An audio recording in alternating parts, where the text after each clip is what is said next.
सखी काहे मुंह लटका के बैठल बाड़ू हो? अरे का बताइए सखी, बताए वाला बात नहीं थे। अरे बताओ बताओ ए सखी, कौन तहार बात हम एने ओने करी ले, सब तो तहार बात हम पेटे में धरी ले। बता दो हमरा से का हो जी, बता देबू तो सखिए नु हो। बताव। अरे सखी पूछो तारू तो बताओ तरी तहरा के। देवरा पीला खूबे तड़िया कहेला आधा भौजी में होला हो, भौजी में होला आधा भौजी में होला, भौजी में होला आधा भौजी में होला। देवरा देवरा पीला खूबे तड़िया कहेला आधा भौजी में होला हो।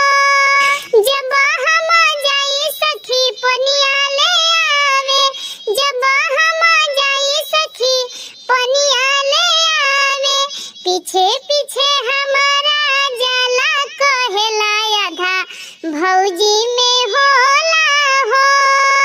जब हम जाई सखी सजिया सावन के, सजिया सावन के सखी सजिया सावन के, बहिया में हमरा के धरे कहेला आधा भौजी में होला हो। भर पाजा हमरा के धरे कहेला आधा भौजी में